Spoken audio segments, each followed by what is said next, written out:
Up+Adam. Tractor systems are offline.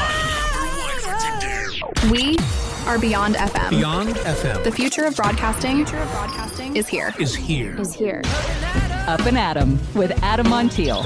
It's community content from Concentrate. It's Up+Adam with Adam Montiel. Some say life is where it begins. Straight to the stars is where it ends.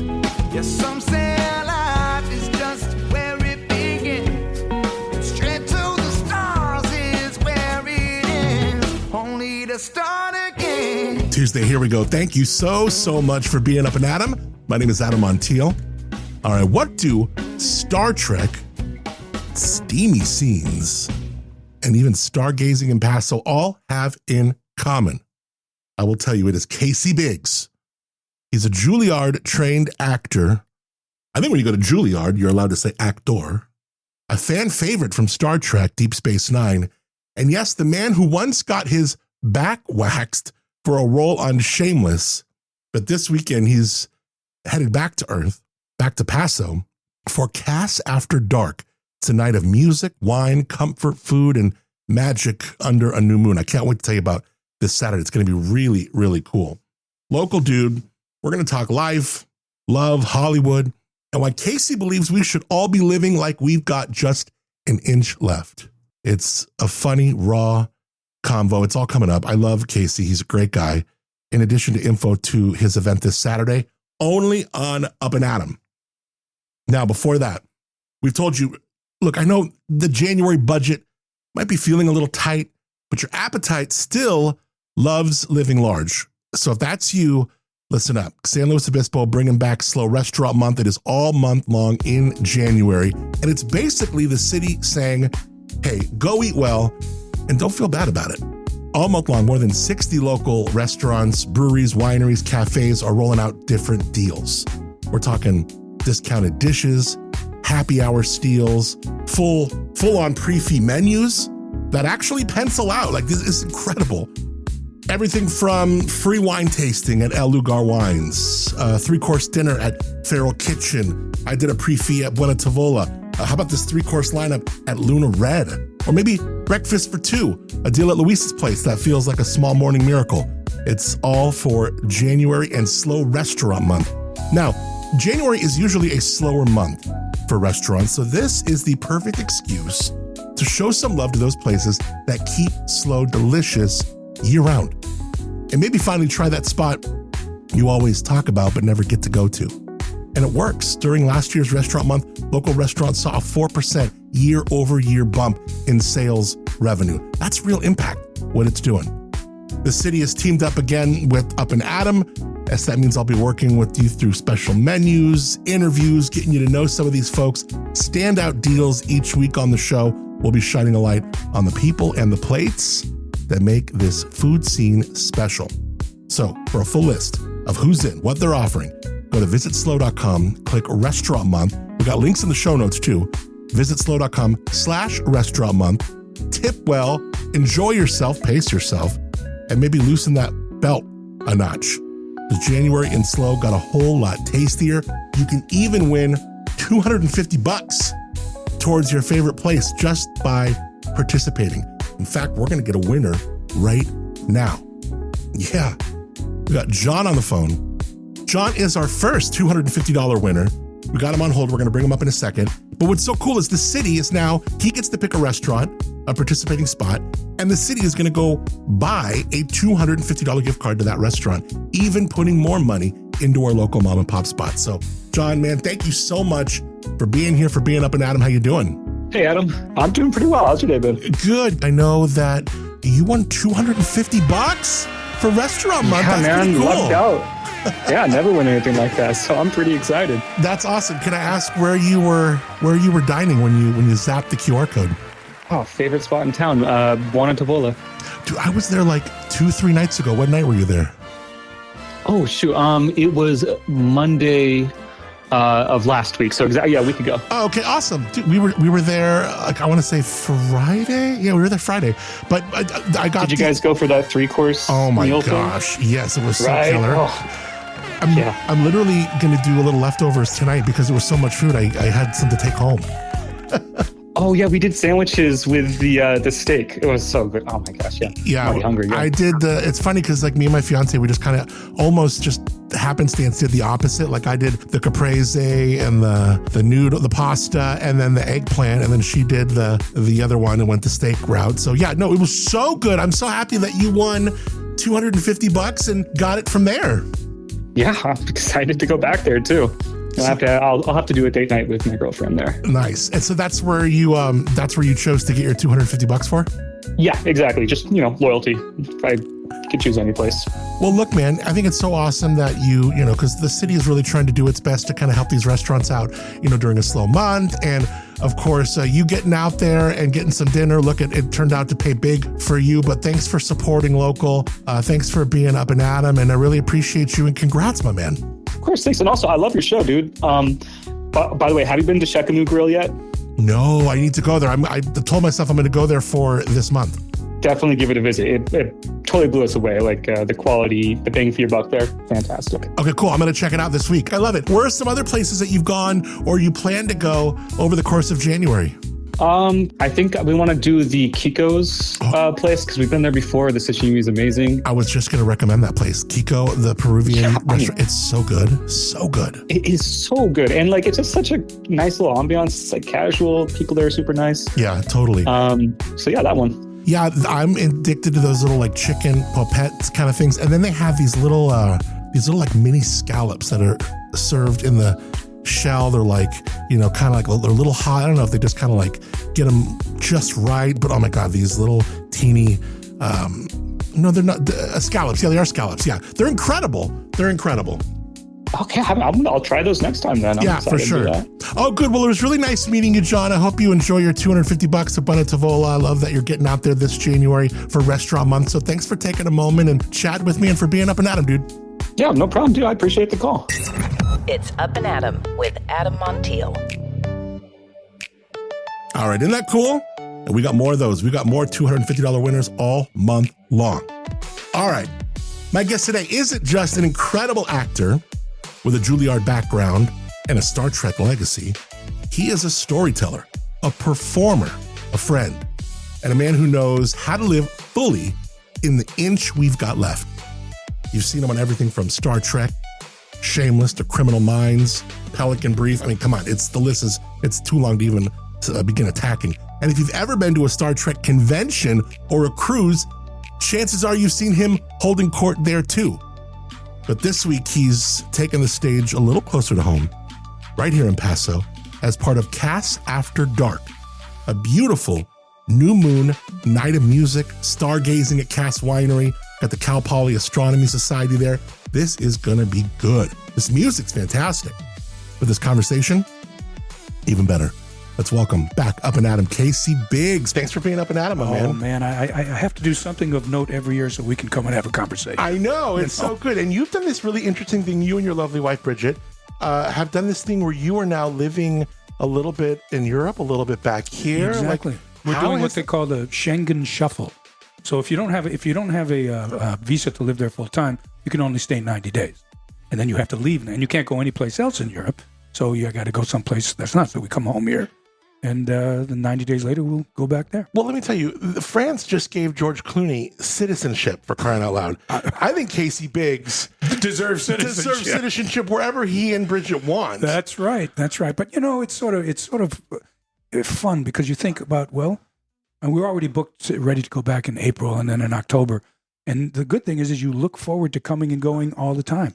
And let me tell you something, really, a real quick little story. Please. Because years and years and years ago, I saw it. I think about this daily. A piece of paper with a straight line on it from 0 to 80, then 10, 20, 30, 40, 50, 60, 70. And I mark it about 16, 17, you start working. And then you get up to, 60 something, and you stop working. There's an inch left of your life. And you better damn well be living the life you want to be living if you're fortunate enough to be able to do that. Because we're not going to live forever. And that haunts me now. I have an inch left, and it's getting less and less. So here we are. Let's go do what we want to do. Yeah, amen. Because I think fragility of life has been kind of a cornerstone, whether it's in the headlines or, I mean, just here, I just was at a celebration of life earlier today. Oh, yeah. There's other stories of people passing in the wine industry here that of late. I mean, like, it is just, it rocks your world, especially, you know, I'm in my mid 40s, but it's like, as soon as you start going like, damn, like this is fragile and this can happen. It's happening to people younger than me, older, everywhere. And, you know, you're seeing it too. It's because crazy. at our age, I'm a little older than you, but it's about the actuality of your life. Because when you're 20, 25, 30, 34, it's still about what's going to happen. Right. With you and me now, it's about what's happening right now. Yeah. And the cleaner and clearer and quicker you can get to that, the more satisfying experience of your life you'll have. Yeah. Well That's what I put. think. Well, I love that you're here. How do you like being back home? It's odd. It's interesting because we took our two dogs with us, and our two dogs actually have European passports. Oh my now. God. They speak Italian now. They bark in Italian. Yeah. And I have a Dachshund, and Bridget has a English Staffordshire Terrier. And I tell you something, dogs are adored over there. I took 6 hours a week of Italian, and this dog sat in my lap 6 hours, 3 times a week, two on Monday, Wednesday, and Friday. Just sat there and, you know, paid attention. And then after that, I would go to a 15th century Italian Renaissance art history class just because I wanted to. Wow. And the dog would just sit there and look at all the paintings and all of that. And then I'd stick them in. They have thousands of e-bikes. Florence. Talk about in Florence. I stick Bosco, his name, and I stick him in the basket, get on that bike, and boom, we just take off. Wow. His ears are flying and flipping around. Just fantastic. How did you do with Italian? You pretty good at it? You know, Bridget is she doesn't like to say it, but my wife is pretty fluent, but she said she's not. I understand it much more now. Yeah. Because there are 7 different ways to say the, T-H-E in Italian. Wow. And that just blows your mind. And you got masculine and feminine endings and stuff it's just very difficult language. Well, listeners of the show, they know you because you've been on the show before, but also they know your lovely wife because, well, she's far better looking than you Indeed. are, but also she is a fantastic author, fantastic chef, and we had her on for her memoir, Yes. which was incredible. And she's writing a new one now. It's a I know sort she of was a talking about murder mystery. Wow, so fiction? Fiction. Good yeah. for her. It's based in Nassau in the Bahamas in the 50s. That's cool. Yeah. It's going to be great. Her She's story very was good. so good. Like just with It's so moving because, you know, she writes, she's not a victim. You know, she had a very Right. difficult situation. Sure. But she has an incredible sense of humor and it's moving. And I was wonderfully surprised at how many of my male friends loved that book. Oh yeah. They just ate it up. Yeah, you know, and I'll put a link to that conversation in the show notes because it was a really, really great conversation Oh, yeah. and a great memoir. I mean, here's a person who's written, 30, 40 cookbooks. Yeah. You know, it's for like people 40 like Weber, cookbooks. her own self. Yeah. She's written a bunch of cookbooks. And then, you know, to turn the focus on you with a memoir, that's a whole other challenge. She Difficult. was just so open about it. And she wrote it through COVID there, and it's called Right. Rotten Kid. Rotten because her mother used to call her Rotten Kid. And it's very moving and actually uplifting and Yeah, funny right. and heartbreaking and all the rest of those things. And I remember she was talking about even kind of moving into a second one. Has she explored even behind the scenes of another memoir? Or Well, I just want her to keep me out of it. Yeah, So yeah, yeah. Hopefully it doesn't move into our time. Right. She's much more interested in working on this fiction piece, which is actually based. Her mother was married to a naval commander in Nassau in the 50s, and that's when the Bahamas was gin and tonic, and everybody sleeping with everybody else and doing all of that, and so that's basically what it's based on. How fun. Yeah.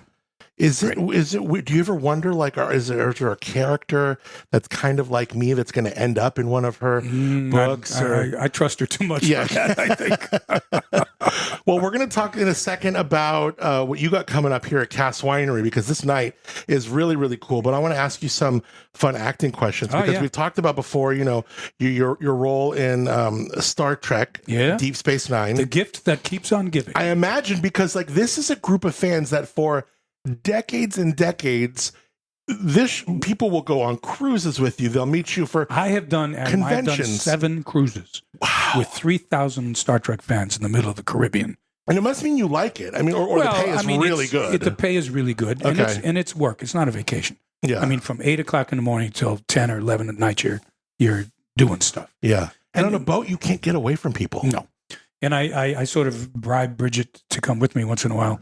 I say, hey, if you come, I'll take you to the Bahamas afterwards. Yeah, yeah. And what she does is she finds the most out of the way bar that's very, she likes, and then takes about 15 books, and that's what she does. Yeah.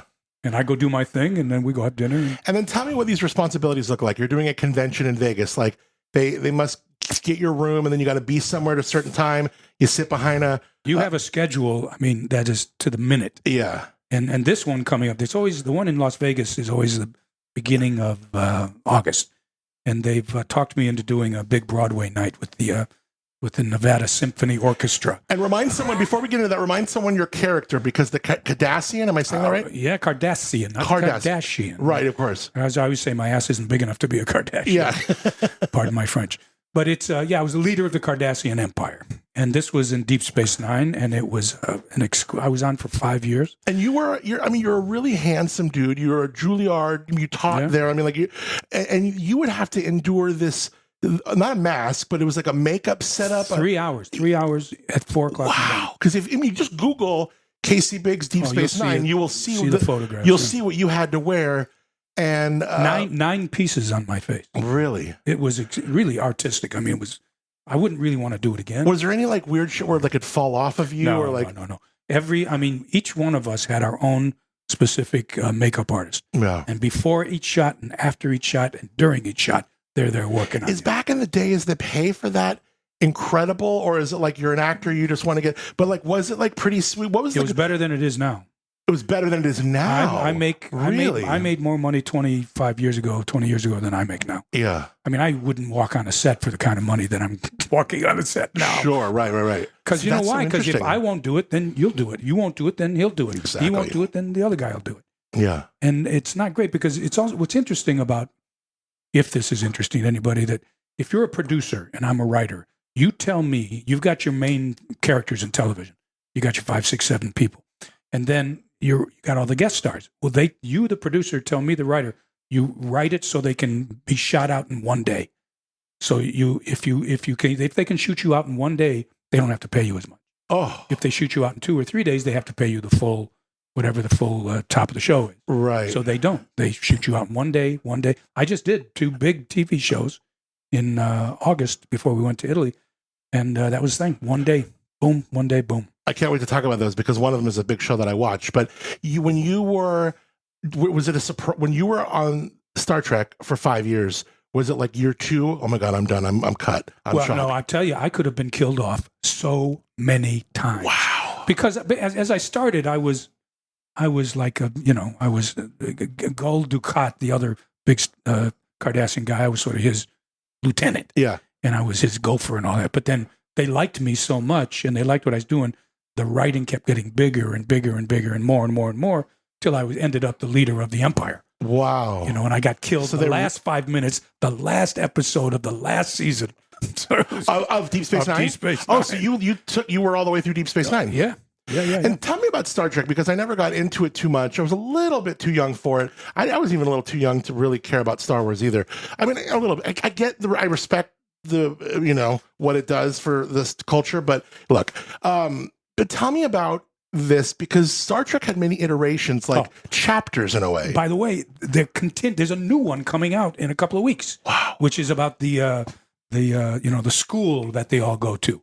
I was in Deep Space Nine, which is the third series. So it was like Next Generation. There was the original one, Next Generation, Deep Space Nine, Voyager, right, and then Enterprise. Got it. And then they started coming out with when it was a whole big juggling because CBS bought it out and this and that, and then they had Discovery, and then they had this other one that's still shooting now. Called Strange New Worlds, I think. Are they getting new viewers? Or are they just hanging on to the old ones? Adam, I can't tell you. I go to these Star Trek conventions and there's 10, 11, 12-year-old kids. Oh, my gosh. And there's 80 and 85-year-old people. For sure. And it's, even in Europe, it's huge. I'm going to do one in May in Rome, actually. Wow. So, yeah. And then when you're there and like you're at one where like William Shatner or like, I mean, rest in peace, Leonard Nimoy, he passed away, right? Yes, he did. So Great like, guy. but when some of these guys are there, do you go like, oh man, everyone's going to want to see them? I mean, Well, you always know that if you're doing something, or if you, most of the time I show up, I go for a fee. I do my day and I leave. yeah, Now, if you go and you spend 2 or 3 or 4 days, you sit in the room where actually there's an enormous amount of money to be made, and all the big mucky mucks go do that. But when the room is empty, you know Shatner's on stage. yeah. Or Oh, whatever, you got know, it. Or, Right. Or someone of the. I found George him, Takei and I'd or love to know something. your real. I interviewed George Takei. He was a very pleasant He's a interview. great guy, Is he? He was a cool interview. I love his like, oh my.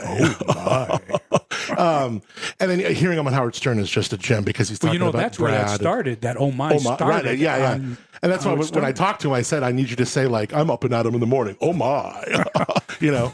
We were at dinner one time, and there was a bunch of us at the table, and somebody ordered some wine, and he said, "This wine is so terrible, it's wonderful." And the way he says so many things, like Howard Stern, they'd always give him like, you know, he goes like, it's not agua, it's agua, and, you know, or like the way he would just say certain things is so interesting.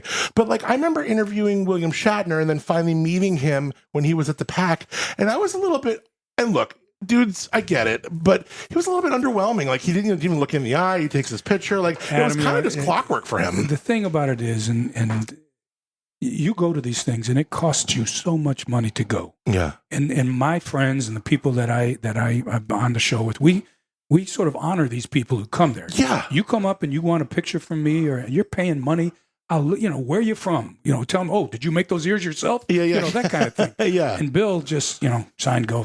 Yeah. Don't touch me. Don't. It's Right. it's like if you work for Woody Allen, they tell you, don't look him in the eye. It's just crazy. I hear those stories. I hear that. I'm like, it just seems so effed up. And then I just go like, because he had a renaissance with like the Priceline times. Like he had a little bit of like this resurgence where everyone was feeling him again.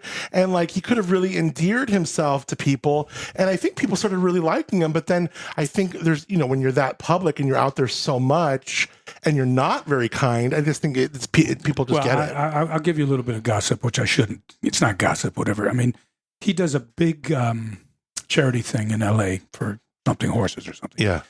And they came to me and they wanted some wine for it. So I talked to my buddies here and everything. I got him probably $30,000 worth of free wine. Paso Wayman came through. Yeah. He didn't even thank me. Oh, We were in Germany and how was that wine, Bill? I said, hey, Bill. I mean, I've met Bill 50 times, 100 times. He still doesn't know. Oh my gosh, is that right? Yes. And I said, hey, I got you all that wine for the thing. Oh, yeah. Well, yeah, that was great.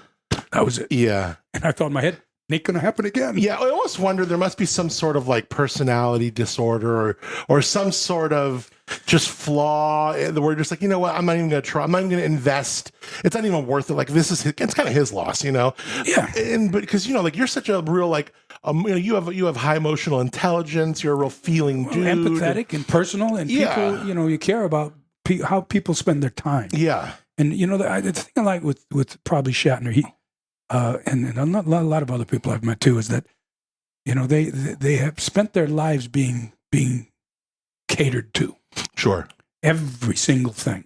They suck the air out of the room, and there's no reason to do that. Do you think people with theater backgrounds are a little bit more willing to engage with people just because of the art itself? And, I remember doing theater in high school. If you do, it's like, I don't know. We're all about people. We're all about like improv, all about laughing, all about connecting. It's for the other people. I mean, you're a star and you're treated like a star your whole life. I mean, there's people that I've met who actually I like. Rachel Ray, Bridget and I had a wonderful time with her. But you look and you think, this is somebody who has spent her entire life being catered to. Yeah. Once she did. And she's very good at what she does. For sure. But I don't want to be remembered that way myself. What is it about acting? What is hard and what is easy about acting? Because like it's one of those things that we all went through times, whether it's like, you're a kid, you want to be a firefighter. At some point, you want to be a marine biologist. And for a lot of us, we all want to like, oh, I want to be an actor. Like, how dope does that sound?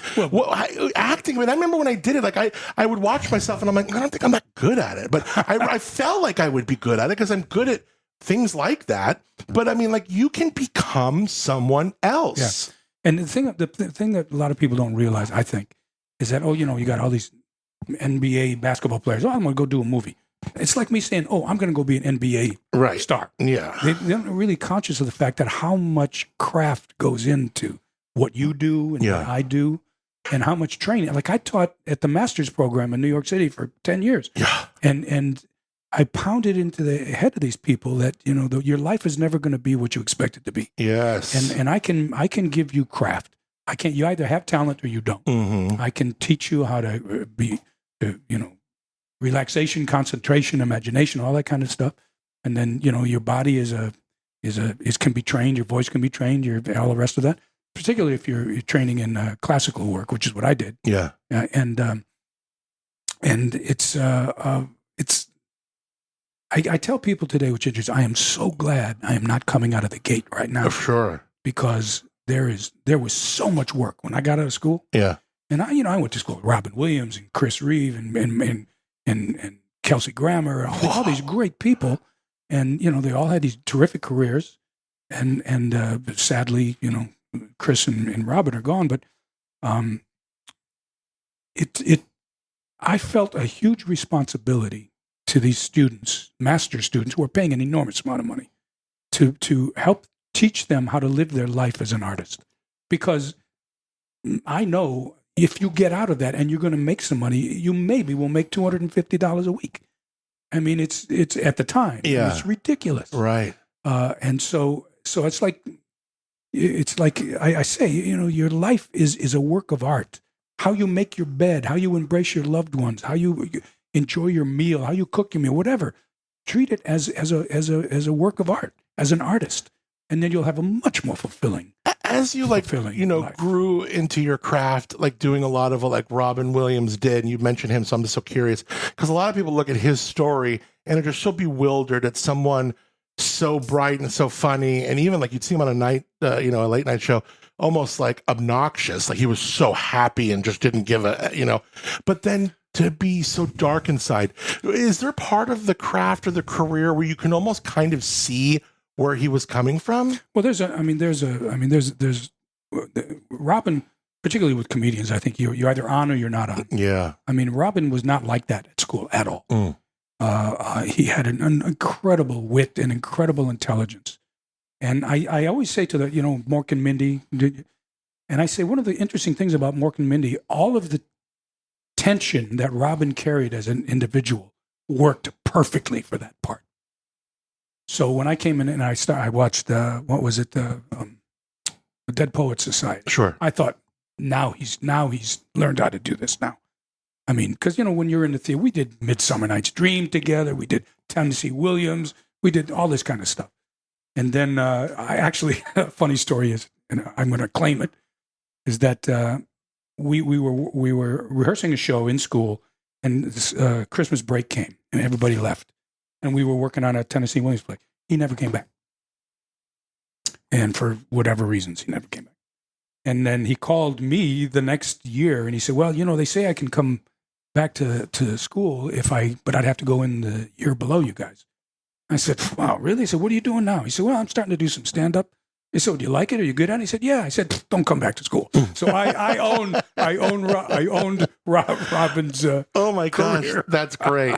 That's so awesome. And it's so interesting too. I'd run into him on the lot at 20th Century Fox or something, and you get to be that big, and you're insulated so much. I mean, you can't. I mean, it was always great to see each other and this and that, but you can't get next to somebody unless a lot of energy is put into it. And some of these people, they're always on. And I don't know if he was like this, but I remember being at Sushi Roku on 3rd Street in Hollywood one time, and that's a place you see. I mean, I saw George Clooney there once. I remember we were checking out cars. It was my birthday. I was there with some friends, and he just saw us like looking at him, going, "Holy shit!"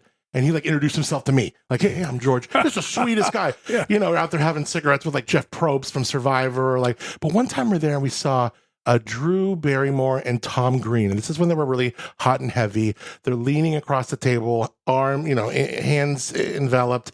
And my friend is like, I'm going to say something like, no, the fuck you are not going to. Leave them alone, dude. Like, they're eating sushi. They're chilling. And of course, Alan, he had to say something. And they were tremendously, especially her, tremendously gracious. And he was like, just gets into character and just starts like trying to make us laugh. And it's like, whoa, so interesting. And then they walk out to their car about 5 minutes after we did, and ended up, we're parked next to them. And then he's like acting like he's peeing on the tree. I'm like, Tom Green could not turn it off. Like, and it's so interesting. Like sometimes these people feel like expectations they owe it to us. It's like, you don't just go have sushi. Go say something funny. Go say something funny. And I feel bad. I almost kind of feel bad for him. Like, you don't have to. You're just at Sushi Roku, bro. Just chill. I saw this is connected to what you're saying. Do you see that movie Frankenstein, the new Frankenstein? Mm-mm. It's worth seeing. I mean, it's hugely, stunningly beautiful thing to see. A difficult thing to watch. But the guy playing Frankenstein, Elodie, I think his name is, he's going to, become a big star. And some paparazzi, he stopped. He was very nice about it. He stopped. He turned around. He said, "You're making this so difficult for me to live my life because, And then what I get upset with a little bit is like, you say you want to do this. This is your public. Yeah. They don't have a carte blanche Sure. to take you, but, pay attention and say thanks and everything. But yeah, totally. Great point. There's no reason to be a jerk. What about these scenes? Like, I mean, you have a wife and you get, brought into a role where you were on Shameless and you were like, hooking up with someone like just like Bridget. Like, I mean, if I were a spouse or something, I'd be like, the fuck you are, you're not doing like, you know what I mean? Like, how do you get away with stuff like that? That's a funny story. Cause, leading up to that, it sort of talks about a life of an actor, right? I got a phone call from my manager and said, they want to see you for Shameless, this new role. It's going to be 6-7 episodes or whatever. And I said, great, I'll put myself on tape. He said, no. They all the big mucky mucks are going to be in the room. So I had to drive from Paso, 4 hours down there. I was in that room, Adam, for 30 seconds. Oh, man. And I that night, I was going to dinner at Gary Eberle's place. So I thought I got to make this dinner and I'm going to be late and this and that. So I did it and I went and I was pissed off driving home all of 4 hours and come into the dinner late. Yeah. I get a call the next day. So, well, you got it. And it's 6 episodes. And I went, well, I guess that was worth it. Yeah. How cool, though. The character was a very wealthy sort of jerk, coked out kind of guy. Yeah. And I had a sex scene. And Bridget, my wife, said, well, okay, but you should get your back waxed. I said, no. He said, no, I'm telling you, you should get it. I said, oh, come on. So I'm telling you, you should do it. Yeah. So 2 weeks before we shot it in Chicago, I went into one of these places up in Paso. I think it was called Vessel or something, and it was so painful. It's brutal. I did it on the air here. I did it on my show. Oh, are you serious? Yeah. And then she goes, and then she's doing it. I'm like, oh, and it's almost like that. Kelly Clarkson. It's almost like that video or that movie. And then she says this to me, and it's on tape. It was on the show. She goes, oh, I didn't know you were a bleeder. I'm like, a bleeder? No. What do you mean a bleeder? Like, let me see a mirror. Like, what's going on back there? So the funny thing, I don't even have that much. I have like a little teeny bit in the middle. Like, that's it. And I only got it like in my 40s. I have Native American. Like, I got no chest. I got 2 chest hairs. You know what I mean? So, like, it wasn't even that much, but still. The funny thing is, I get to the set, and by the way, I should have done it 4 weeks in advance because my back looked like Vietnam. Oh, no. And I got to the set at it was like 5 a.m, and we were shooting outside because it's supposed to be the end of the night or whatever. And I went to the makeup guys and I said, we've got a little problem here. And they said, what? So I pulled my shirt up and they went, oh no. Yeah. I said, that does not make me feel too good. Yeah. So they spent a half an hour or so putting cover up on all your. So I get to the set and there's an English director. Casey, come over here, Casey. Okay, this is what I want you to do. You see that post over there? I want you to pick her up and go bang her against that post. Just pull your pants down so I can see your ass a little bit. I didn't even have to take my shirt off. Oh my gosh. I didn't even have to take my shirt off. That's so funny.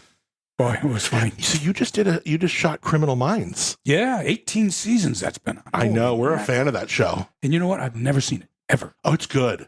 I don't know who writes for that show. They're pretty dark, whoever does, because they come up with some weird shit. Yeah, they do. And the actors are good on it. They're really good. Because like I said before, it's like, it's the way they write it, it's you have to shoot out in one day. So I'm, And what does that mean? They have to be able to kill you off in a day. Yeah, but also I was a bad guy. Yeah. So they killed me off, and they just wanted to see my body, so they got a body double for me because Oh my they didn't God. want to pay me an Is extra that day. right? Yes.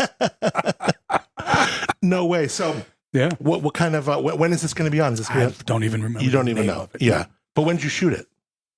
Oh, geez. So it hasn't aired yet. I don't think so. No, maybe I don't. We shot it in So it's been- August. In August. okay. So it could have, all right. Yeah, they're out about 5 or 6 weeks. Is TV still as seasonal as it was back in the day? I No, remember no, growing no. up, it was like, first of all, there was no shows during the summer. Right. And now when reality TV got big, they started plugging shows in a summer season. So now you got new episodes of The Bachelor, this, that during the summer. There's no pilot season anymore. Right. I mean, the pilot season goes on all. It was like May sweeps, November sweeps. And then in February, you couldn't go do a play or this because it's pilot season. You have to Yeah. stay. And I never did that. I always went and did musicals or I did shows Yeah. or whatever. You Yeah. love singing. You're a great singer. I started as a choir boy in church, and then I did all the musicals in high school. And then when I went to Juilliard, you still train and do all that. And I did musicals there too. Yeah. And that's why I think before our show here, I'm going to sing with the symphony in Nevada, and they said we're doing a Broadway night. And I said, no, that's it. What do you want me to do? Well, we want you to do Trouble from Music Man. There's 7 pages of stuff. Of like copy. Oh, friends, friends and neighbors. You don't see it. You're talking. Oh, we got trouble right here in River City. Right, the P and Sam's up here. And I thought, oh my God. Well, I got a couple of months, and I should be able to get How it do you down. remember lines as an actor? It's hard. It's hard. It gets harder because it's a muscle. It really is a muscle. And this is a little insight to the. I did another TV show in August, just before we left. Funny, I can't even remember the name of it now. I played a really big judge guy, and 4 cameras, 200 people on the set, and Elizabeth Moss and Kerry Washington. Everybody. Oh wow, big show. Big show, and I'm the guy. So at the end of the thing, all the cameras turn around and come on to me, right? And I had 2 big paragraphs of stuff, bringing down the hammer. I couldn't get through one entire take without. And what I realized was I had been running nonstop for 3 weeks, going from, Las Vegas and then to go down to do this. And I had to fly to Orlando to do another thing. And I got back and I had a half an hour to go see my wife. And then I had to drive down to LA and be on the set at 6 in the morning. And I realized I was exhausted. Yeah. And I went to the director after. I said, listen, it's not an excuse. I'm sorry. Yeah. But I've been working nonstop for the past month and a lot of night shoots and stuff. And but it's not an excuse. Yeah. There was such a feeling of shame came out Could of me. you tell he was frustrated? Oh, she was. It was a woman. She was, yeah. And then did you end up nailing it? Did you end up doing it okay? No, I ended up going to say, hopefully you can piece it together. Oh gosh. Yeah. Because what happens, you can try it. If you don't have it completely memorized or it's on the edge, if you hesitate a half a second, it's out of your head. Right. Of course, you're And right. then Yeah. you just, One thing I did when I did my TEDx talk, because I remember I talked to you right before it. just before it, Yeah, you helped me out right before it. And it went well. it did. But So I watched. thank you. But I listened to that in my ears as I was sleeping, just to like subconsciously Let it drill get it in, into my exactly. head. So that, and for some reason, and there was a moment where I looked at the lights, never look at the spotlight.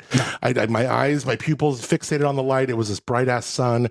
And that turns your concentration onto you. yes. See, that's a big trick about acting. Oh, What please. you have to realize, Yes. the scene is always about the other person. Mm. Like right now, I'm sitting here trying to explain to you how I work or whatever. Yeah. And I'm not thinking about myself at all. Yeah. But meanwhile, I'm doing the same thing. I'm trying not to make it about me. I'm trying to make it all about you. Yeah. So, I mean, the scene, and that's a tried and true way to not be self-conscious, Yes. because it's about the other person. You just have to know what you're trying to do. Yes. The problem I had with this thing, I couldn't remember the words on, it wasn't connected to nothing. Mm. There was no emotional connection That to bother you when you left the set that day? it. Oh, God, it still bothers me today. Does it? Yeah. I love that you brought it up. That was so it just real. bothers. It just bothers me. And Have you been on a set since? No.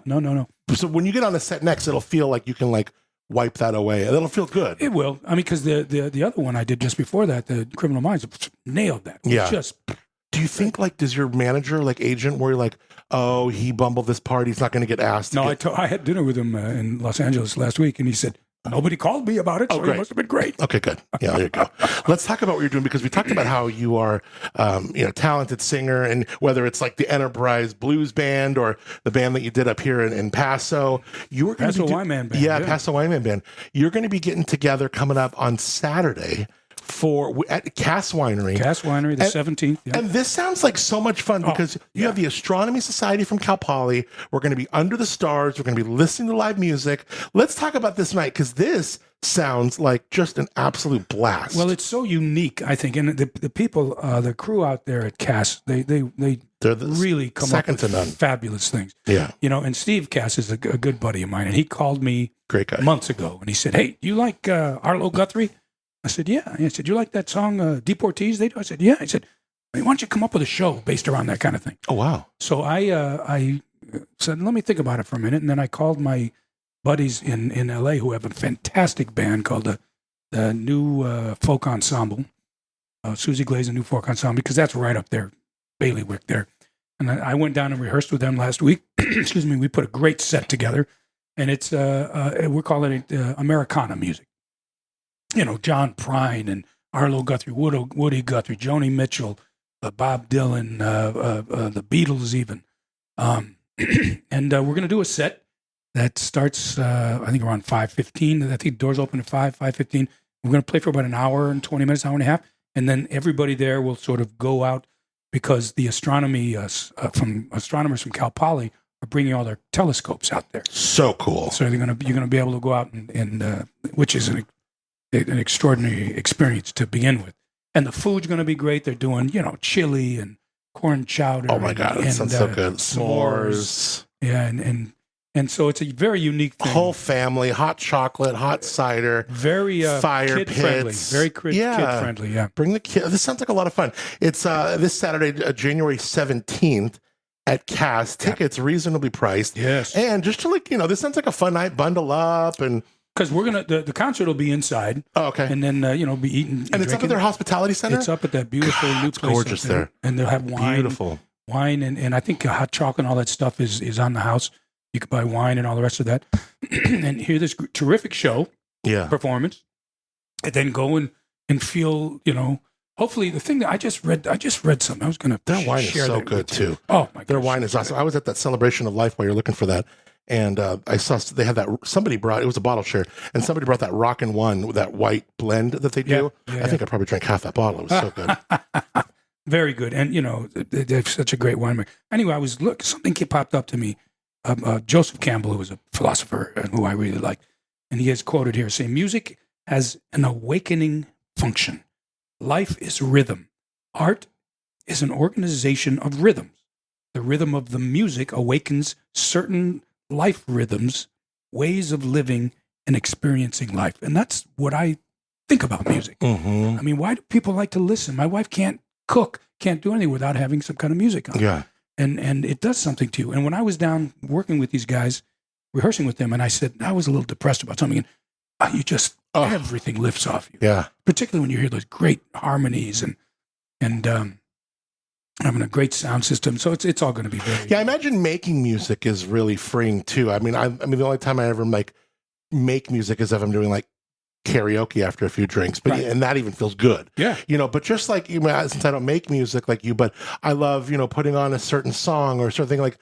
We all find it's an emotional connection. I mean, that and smells are two of the big emotional connections that we have. Childhood, whatever, Yeah. It's like, I had that song at my wedding, or this song made me feel better when I was down. Yeah.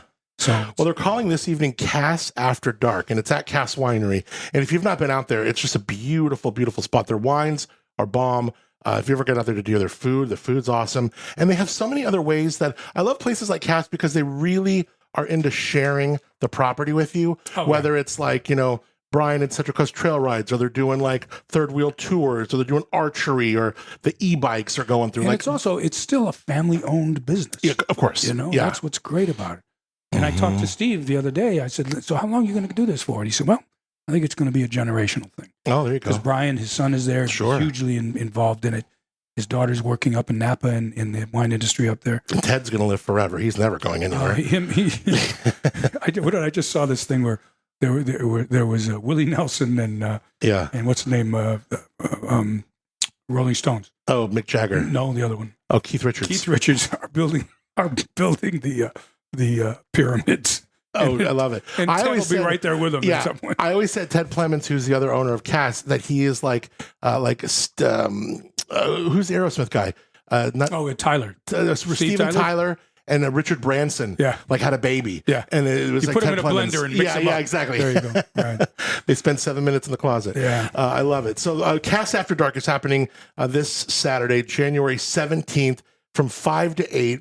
And this is what's going to be cool is because, you're going to get some great live music. You're going to get to warm up and bundle up with some chili, some corn chowder. But you're going to hear an incredible band. Casey's going to be playing with this Susie Glaze new folk ensemble. Yep. And then you're going to go out there and the Cal Poly Astronomy Society is going to be out there with their, looking up at nebulas and this and that. It is so cool to do that. I've done it once before. It's so much fun to see these people who have these sick telescopes fixed on something cool. You get to go in there and like, oh my God, this universe is unbelievable. Yeah, and it puts things in perspective. It certainly does. As Shakespeare said, Hamlet, there are greater things in heaven and earth than are dreamt of in your philosophy, Horatio. Mm-hmm. And that's what makes you feel like. So how long are you in town for before you go back to Italy? April 1st. We're heading back April 1st. My birthday is in April, so we're going to spend the birthday there. And you're going to go back to the same spot in Italy? No, we're going to Florence. We always go to Florence. We're going to have we're staying in different places. Fun. Because we tried to get a visa, but it's very difficult these days to get a visa over there.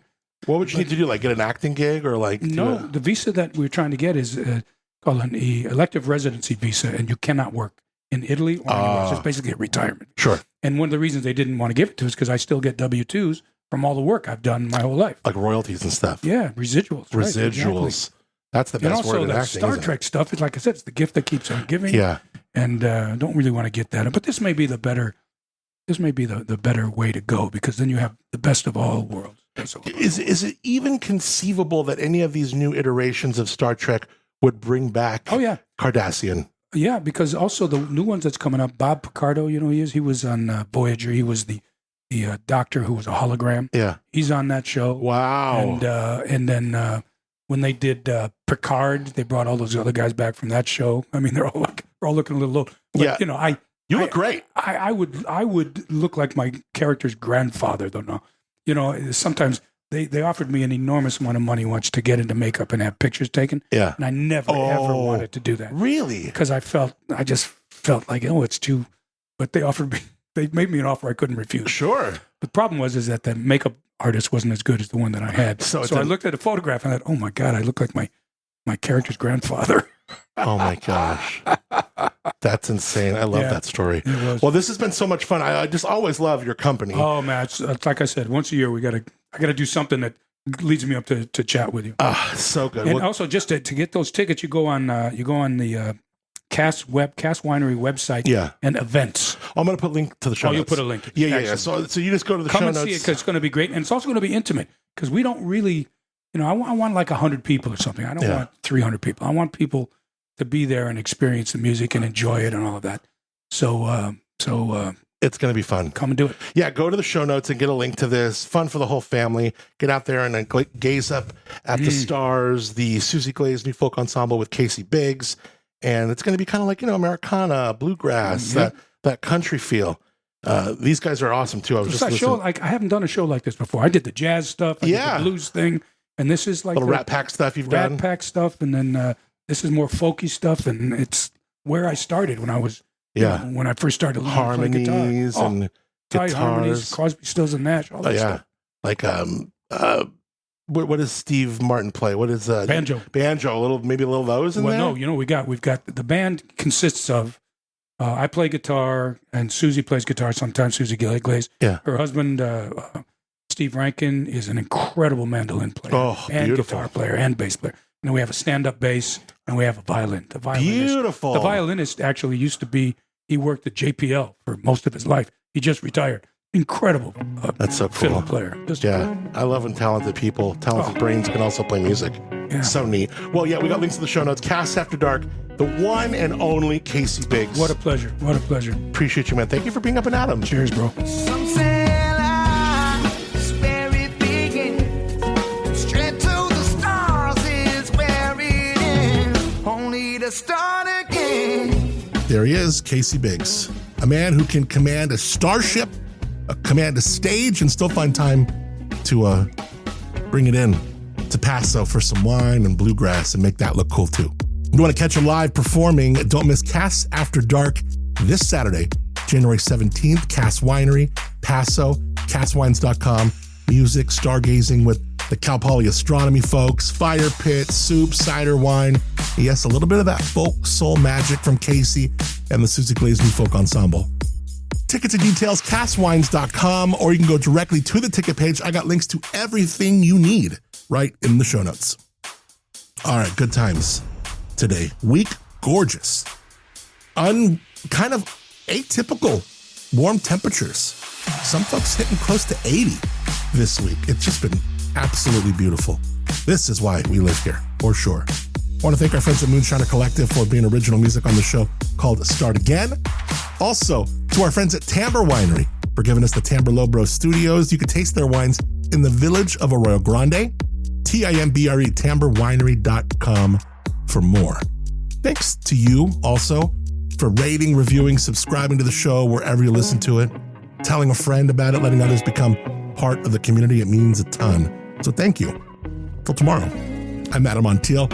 Appreciate you more than you know for being Up and Adam. Some say life is where it begins. Straight to the stars is where it ends. Only to start again. Let's start again. We'll start again. Let's start again.